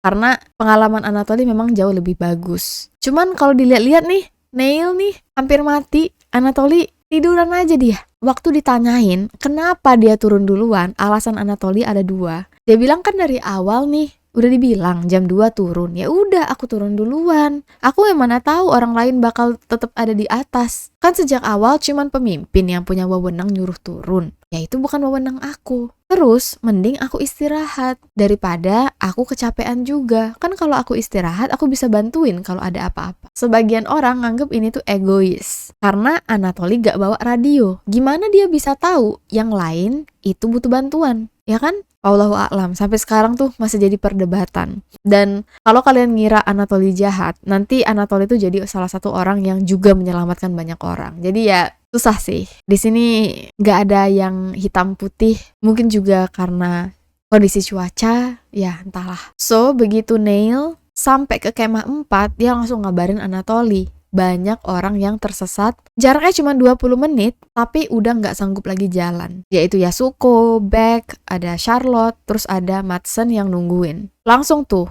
Anatoly nyamperin untuk nyelamatin. Dia bopong satu persatu orang-orang yang masih nyangkut. Kecuali Yasuko dan Beck. Soalnya mereka berdua udah sama-sama gak ada denyut nadi lagi. Jadi untuk apa dibawa pulang? Bisa-bisa justru Anatoly yang mati. Begitu pagi hari, di tanggal 11 Mei, cuaca sudah mulai semakin membaik. Sedikit membaik, mulai tuh kabar beruntun didengar oleh mereka-mereka yang baru bangun. Andy ternyata hilang. Doug belum sampai, Rob masih nyangkut di atas, masih bisa ngomong lewat radio, tapi nyangkut. Beck dan Yasuko meninggal, Scott dan Makalau, tim Taiwan, juga hilang. Waktu mendengar kabar ini, beberapa Sherpa nyusul Yasuko dan Beck untuk mastiin masih hidup atau enggak. Dan ternyata mereka berdua ini masih hidup guys, cuman udah tipis banget. Menurut para Sherpa, kalaupun dibawa turun, kemungkinan besar nggak bakal selamat, tetap aja. Ini salah satu keputusan yang sulit bagi mereka. Mereka semua berembuk, mau diselamatin apa enggak. Sedangkan ada orang lain yang juga butuh diselamatin. Nah pada akhirnya, memutuskan daripada buang-buang energi,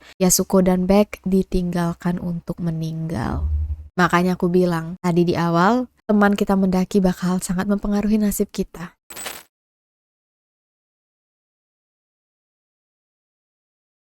John, Frank, Lou, John Taske, mereka semua yang nggak dibangunin nggak tahu sama sekali seberapa kacaunya keadaan malam itu. Pas pagi-pagi semuanya kaget. Kata John rasanya dia tuh kayak mau gila. Sebagian tim Afrika Selatan juga nggak ada yang bantuin, entah karena mereka nggak tahu, atau mereka fokus dengan diri mereka sendiri daripada nolongin orang lain. Harusnya ada beberapa Sherpa yang emang sengaja disuruh standby di kemah-kemah bawah untuk bantuin dalam keadaan darurat. Tapi para Sherpa ini ternyata juga mengalami masalah masing-masing. Jadi ada 2 Sherpa yang keracunan karbon monoksida. Karena mereka masak di dalam tenda, ngirup baunya terlalu lama, muntah darah. 4 Sherpa lain itu terlalu kecapean. Mereka habis dari atas, turun ke bawah, disuruh ke atas lagi, mereka sendiri bilang mereka yang bakal mati kayaknya. Sedangkan Mike, pemandu yang harusnya bisa diandalkan, juga sakit, bahkan udah nggak bisa ngomong lagi saking lemahnya. Lewat radio, mereka semua ini komunikasi dengan orang-orang di base camp. Ingat kan, di base camp banyak orang, bahkan mereka punya manajer dan dokter. Di base camp ini, semua orang tuh sudah siaga, mau bantuin. Bahkan ada tim IMAX yang mau syuting, juga ikut ngebantuin. Mereka nggak jadi mempersiapkan diri. Ini mereka nih lagi mau syuting film dokumenter. Udah ngeluarin budget sekitar 5,5 juta dolar. Tapi waktu tahu ada banyak pendaki yang terjebak, ada yang hilang, ada yang sakit-sakitan, mereka tanpa ragu langsung menunda proses syuting. Mereka ngirimin semua tabung oksigen yang mereka punya, terus mereka bantu logistik penyelamatan. Sesuatu yang menurut aku keren banget sih. Mereka nggak pikir dua kali, udah semua yang mereka punya langsung dikirim ke atas. Semua orang yang bisa bantu langsung naik ke atas. Dan ada satu keajaiban. Sekitar jam 5 subuh, para pendaki di kemah 4 ngelihat ada sesuatu yang jalan mendekat. Bentuknya kayak mumi. Mereka nggak tahu dari jauh itu apa, tapi kelihatan kayak jalan kayak mumi, beneran. Mereka nggak tahu itu monster salju, atau hantu, atau beneran mumi ada ya kan. Mereka juga bingung ini halusinasi atau gimana, tapi pada ngelihat ternyata yang jalan itu adalah Backwatters yang buta. Tapi kondisi Beck udah gak buta lagi. Dia bilang dia gak inget jelas apa yang terjadi. Dia cuman inget mereka sempat pelukan rame-rame dengan Neil waktu itu. Tahu kan yang waktu mereka cuman bisa pelukan sambil nepuk-nepuk satu sama lain. Terus dia ngerasa badannya tiba-tiba dingin. Udah gelap habis itu. Sampai beberapa jam lalu dia ngerasa ada binatang yang jalan di bagian badannya. Dan pas dia bangun, dia bilang dia kayak habis tidur di kasur yang hangat. Tenaganya banyak guys. Kayak orang bangkit dari kubur. Mata kirinya masih nggak bisa lihat, buta. Tapi mata kanannya udah bisa. Kebalik, mata kanannya yang buta, mata kirinya udah bisa ngelihat. Dan dalam kondisi hampir beku, ini salah satu tangannya udah hitam semua ya, kena frostbite. Otomatis pasti dia harus diamputasi, itu pun kalau dia selamat. Dia jalan sendirian turun dalam kondisi beku-bekuan di tengah badai. Dan hebatnya dia bisa sampai ke kemah. Semua orang yakin ini orang pasti bakal mati. Spoiler alert, Beck nggak mati, dia selamat. Nah, mereka-mereka yang ada di kemah 4, ini belum selamat ya guys. Mereka masih harus berjuang turun ke bawah. Jauh perjalanan mereka. Sembari mereka-mereka yang selamat mikirin cara turun, Rob, Doug, Scott, dan Andy diambang kematian. Mungkin kalian bingung, lah bukannya tadi Andy udah turun duluan ya, bahkan sebelum John. Nah, ternyata John salah lihat. Orang yang turun bukan Andy, tapi Martin. Mungkin karena mereka berdua ini sama-sama udah hilang sadaran, Martin kira yang nunjukin jalan itu hantu. Dia nggak bisa ngelihat wajahnya. Dia bilang tuh yang nunjukin aku jalan itu seorang pendaki yang aku nggak pernah lihat wajahnya. Sosok misterius yang aku yakin bukan manusia. Padahal itu John. Sedangkan John ngira dia ngasih jalan ke Andy. Padahal yang dia kasih jalan itu Martin.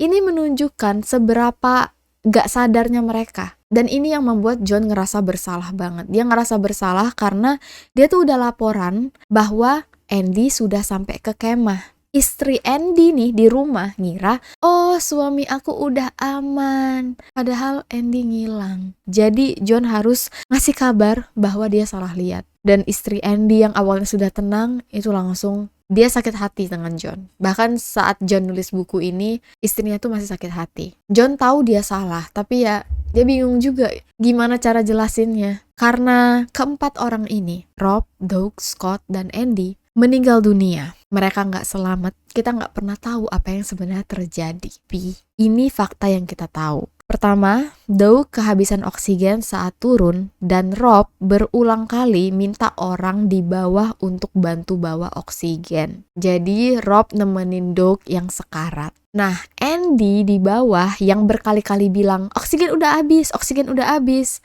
Gak tahu kenapa, mungkin akhirnya sadar, oksigen tuh masih ada. Jadi dia tuh ngerasa bersalah dan naik lagi ke atas untuk ngambil oksigen. Untuk lalu dibawain ke Doug dan Rob yang nunggu di atas. Andy sempat suruh ada Sherpa yang lewat untuk bantuin dia bawa tabung oksigen untuk Doug dan Rob di atas.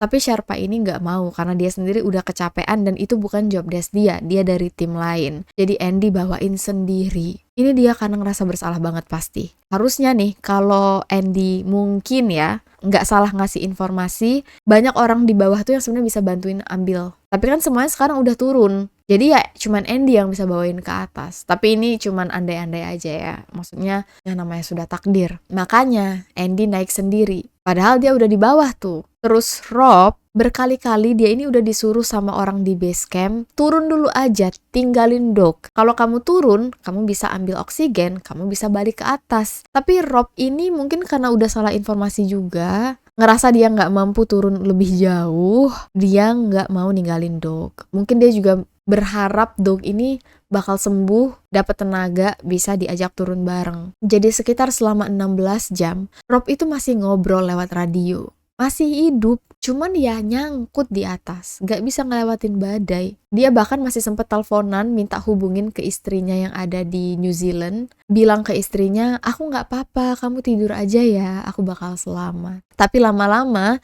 suaranya ini makin ngelantur, tanda bahwa otaknya ini udah mulai kekurangan oksigen juga. Udah habis oksigennya, ya iyalah 16 jam. Yang kita ketahui, sekitar 12 hari kemudian, tubuh Rob ditemukan dalam posisi setengah tertimbun salju. Masih terikat di tempat dia terakhir terdampar. Sedangkan Doug tidak pernah ditemukan. Beda halnya dengan nasib Scott dan Makalauga. Mereka berdua ini ternyata nyangkut di tempat yang sama. Berdua, tapi nasib mereka beda. Makalauga yang kelelahan total diselamatkan oleh 2 Sherpa yang datang nyelamatin. Tapi Scott sudah dalam keadaan tidak bernyawa, jadi nggak dibawa turun. Ini miris sih, soalnya sebenarnya yang malam itu masih kuat tuh Scott. Scott yang nyuruh Lobsang untuk turun duluan, minta bantuan. Begitu Lobsang turun, dia langsung ngomong ke Anatoly, katanya, minta tolong, terus Lobsang langsung tidur. Nah, ternyata kebalikan nih. Makalau yang malah dapat energi, Scott yang malah lemas. Kalau ada yang mau nyalahin Lobsang, aku cuma mau bilang Lobsang sangat-sangat merasa bersalah. Tapi dia sendiri bilang, aku udah gak sanggup lagi untuk naik. Aku udah maksa bopong Scott turun, tapi Scott yang nyuruh aku turun sendiri. Dan hasil keputusan para Sherpa juga untuk ninggalin Scott sendirian. Karena mereka gak sanggup untuk bawa turun dan mereka yakin Scott udah gak ada nadi lagi. Jadilah Scott sebagai salah satu mayat yang kini menemani jalur para pendaki Everest. John bilang waktu dia dengar semua cerita kabar yang gak jelas ini, banyak dari teman-temannya hilang, ada yang sudah meninggal, dia ngerasa dia gila. I know how it feels to be crazy. Karena mereka yang sudah di kemah 4 pun kondisinya tuh udah banyak yang buta sementara, ada yang sudah pingsan, ada yang kehilangan tenaga, ada yang mentalnya yang kacau, ada yang semua-muanya. Sebenarnya kan mereka nggak boleh ya tidur di kemah 4 ini. Tapi kan dalam keadaan badai mereka mau nggak mau tidur. Nah, itu yang bikin mereka ini semua jadi sakit. Mereka terpaksa tidur lagi semalam di kemah 4, tapi badai kejadian lagi. Jadi mau nggak mau, tenda mereka tuh udah hancur. Mereka harus turun di tengah badai. Bener-bener sebuah keajaiban. Mereka tuh bisa turun perlahan-lahan ke kemah 3, terus ke kemah 4, dan begitu sampai kemah 4, mereka minta mohon helikopter diterbangkan. Sebenarnya itu masih bahaya, tapi masih bisa dilakukan. Tim Nepal awalnya tuh nggak mau ngirim helikopter, tapi karena didesak oleh pemerintahan Amerika, dikirimlah helikopter tadi. Yang dijemput cuman Makalau dan Beck, karena kondisi mereka berdua yang paling parah. Beck harus diamputasi tangan kanannya dari bawah ke siku, beberapa jari kirinya, terus hidungnya juga harus dipotong, dioperasi, bikin hidung baru. Sedangkan Makalau juga harus diamputasi di bagian kaki dan tangan. John dan para pendaki yang selamat, serta Sherpa-Sherpa turun ke base camp, itu mereka bilang sakit banget. Kondisi mereka udah nggak sehat. Tapi yang paling sakit itu secara mental. Mereka semua langsung nangis. Nangis karena ngerasa bersalah mereka selamat, sedangkan yang lain pada mati. Selalu dihantui pertanyaan, kenapa aku yang selamat? Kenapa aku nggak berhasil nyelamatin yang lain? Mungkin kalau aku A, aku bisa nyelamatin B. Mungkin kalau aku gini, aku nggak bakal menyebabkan orang lain gini, gitulah. Dan begitu mereka berhasil dievakuasi, media internasional sudah menunggu. Minta jawaban, kenapa si A meninggal, kenapa si B meninggal, kenapa si C kalian tinggalin. Ini tuh tragedi yang menjadi headline secara global. Nama-nama seperti Rob Hall, Scott Fisher, Anatoly Bukrev, Backweather, Yasuko Namba, Doug Hansen jadi bahan perdebatan di TV, di koran, bahkan saling salah menyalah. Contoh Sandy yang dibopong oleh Lobsang itu dia disalahin, katanya penyebab kejadian ini adalah Sandy gara-gara minta dibopong. Padahal Sandy udah bilang dia nggak minta dibopong, tapi banyak yang jawab, kalau nggak minta dibopong kenapa kamu nggak turun sendiri? Yang menurut Sandy, dia nggak mau menyakiti perasaan Lobsang. Dia nggak mau gegabah. Dia ngerasa mungkin Lobsang mau bantuin dia, jadi dia nggak mau nyakitin hati Lobsang, gitu-gitulah. Intinya Sandy nggak pernah minta tolong, dan mungkin dia juga nggak tahu kan apa yang terjadi. Mungkin juga karena dia lagi setengah sadar.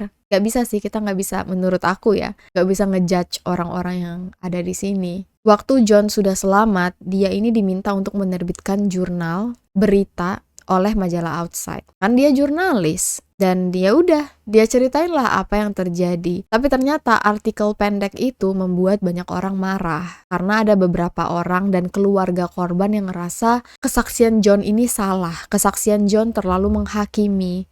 Maka dari itu akhirnya John bikin buku. Dan di buku ini dia bilang dia minta maaf karena dia nulis artikel itu terlalu gegabah. Buku ini dia tulis setelah dia cross-reference check juga dengan para pendaki yang selamat. John bilang mungkin banyak memori dia yang salah karena dia juga nggak sadar, tapi dia berusaha di dalam buku ini untuk ceritain sedetail mungkin, dan dia minta referensi dan cek juga dengan realita orang-orang yang semuanya nyaksiin dan bantuin. Ya meskipun tetap aja ada banyak perdebatan lah tentang buku ini. Buku berjudul Into Thin Air ini adalah sebuah pengakuan, permintaan maaf, pembelaan, dan juga otopsi moral ya bisa dibilang, tentang apa yang terjadi. Di sini John mengkritik sistem ekspedisi, ego para pendaki, termasuk ego dia sendiri. Dan dia bilang, ternyata tipis banget beda antara berani dan bodoh. Saat berada di ketinggian lebih dari 8.000 meter, otak kita dan kepribadian kita akan berubah. Setelah buku ini terbit, Anatoly menerbitkan buku juga. Tapi bukan dia yang nulis, dia nyuruh penulis untuk nulis berdasarkan dari sisi dia. Dia ngebela, karena dia ngerasa di buku ini dia kayak banyak disalahin, kayak egois banget gitu. Kalau nggak salah Sandy juga bikin buku deh, untuk ngebela bahwa dia tuh nggak seperti apa yang ditulis oleh John di buku ini. Yang jelasnya, aku nggak bisa jelasin secara rinci ya, apa aja yang ditulis oleh John, karena ini aja video kita udah lama. Pokoknya intinya banyak yang bilang John ini sedikit seksis, kayak menuliskan para wanita seolah-olah sangat lemah, padahal wanita-wanita ini tuh tangguh. Untuk bagian ini, aku nggak bisa komentar. Tapi aku yakin cuman orang gila yang mau mendaki Everest tanpa punya keahlian mendaki. Intinya, tragedi di tanggal 10 sampai 11 Mei di tanggal 1996 ini menunjukkan bahwa Everest bukan cuma soal ketinggian dan cuaca, tapi juga ego, ambisi, rasa tanggung jawab, dan keputusan kecil yang sangat mempengaruhi dan akan membahayakan nyawa orang lain. Keputusan yang harus diambil di saat semua orang juga pada keadaannya nggak sadar, kekurangan oksigen, dan sakit-sakitan. Beberapa penyebab yang mungkin membuat ini menjadi kecelakaan yang sangat besar adalah ketidakdisiplinan. Saat sudah dibilang dari awal jam 1 atau jam 2 turun, ternyata pemimpinnya sendiri nggak menurutin aturan yang mereka buat. Dan kedua, kadang-kadang lebih baik mundur daripada maksa naik. Karena mendaki gunung itu bukan soal sampai ke puncak, tapi bisa turun dari puncak dengan selamat. Yang ketiga, komersialisasi Everest ini sangat bahaya. Kalau dijadiin bisnis, takutnya menarik orang-orang yang sebenarnya nggak punya kapabilitas, tapi punya uang untuk berani menangin ego, pengen dibilang berhasil manjat atau mendaki gunung Everest. Ibaratnya jadi kayak membeli title. Sedangkan orang-orang yang mungkin secara stamina hebat gak bisa mendaki Everest karena mahal, terkendala biaya. Dan yang keempat, saat mendaki gunung, kadang-kadang tim hanyalah nama. Pada akhirnya, nyawa dipegang oleh keputusan masing-masing.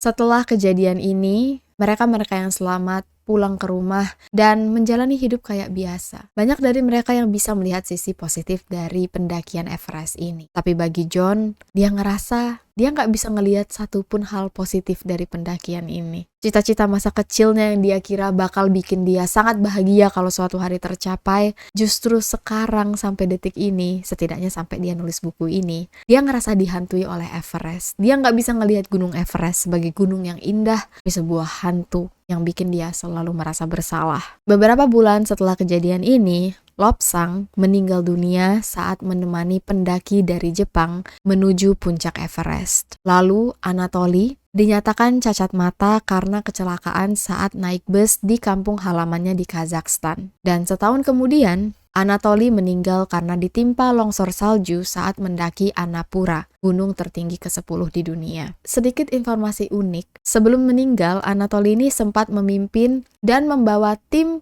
tentara Indonesia mendaki Everest. Dan secara sukses, Anatoly membawa Asmujiono prajurit sebagai orang Indonesia pertama yang mencapai puncak Everest. Meskipun yang lain terpaksa mundur karena sudah lewat dari jam yang ditentukan. Proud guys, setelah aku riset lagi, ternyata orang Indonesia pertama yang berhasil mendaki ke Gunung Everest adalah seorang wanita, seorang ibu bernama Clara Sumarwati. Pada tanggal 26 September 1996, beberapa minggu setelah Indonesia merayakan ulang tahun kemerdekaan yang ke-50, Clara menjadi orang Indonesia pertama sekaligus wanita pertama yang berhasil mendaki Gunung Everest. Ekspedisi ini disponsori oleh Panitia 50 Tahun Kemerdekaan Republik Indonesia yang saat itu dipimpin oleh Menteri Sekretaris Negara Mordiono. Di usia yang baru 29 tahun, Clara menorehkan sejarah bersama 5 Sherpa. Berhasil ada di puncak selama 10 menit dalam kondisi ekstrim,